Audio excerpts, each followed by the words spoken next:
Bukas ang bahay. Today's video ay magtitipid po tayo ng lunch sa ating pasyente.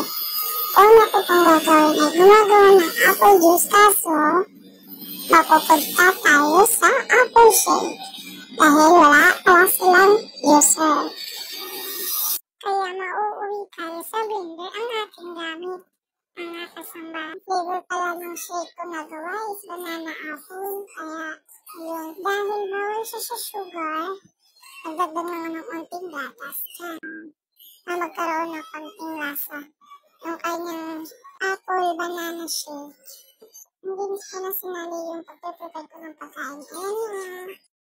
Buksan na natin yung pinto para mapakain na natin ang ating pasyente.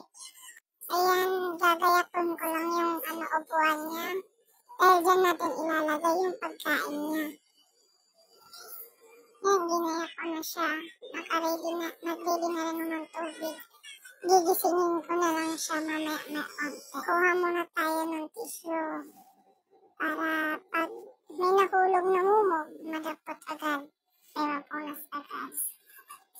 Bawas tayo ng kalat sa upuan niya. Ayun, ginigising ko siya dyan. Ayaw pa nga magising. Mamaya na daw siya kamain. Kaso need na uminom ng gamot. Kaya pinilit ko talaga siya magising dyan.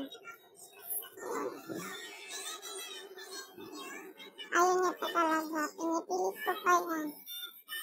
Ayun, sana Kaya ayun, humingi na ako ng saklolo doon. Nagkamari, nagsusumbong ako para gumising.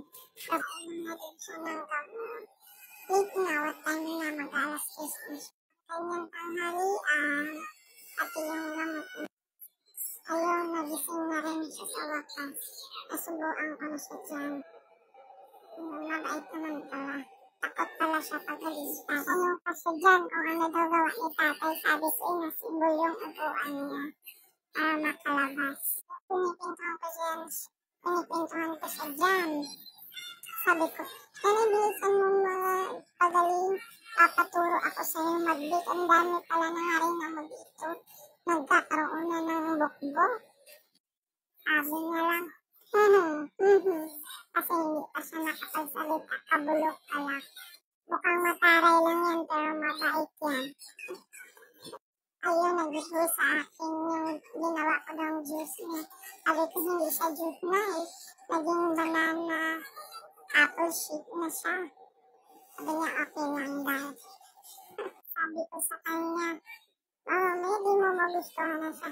Hindi mo magustuhan ko yan.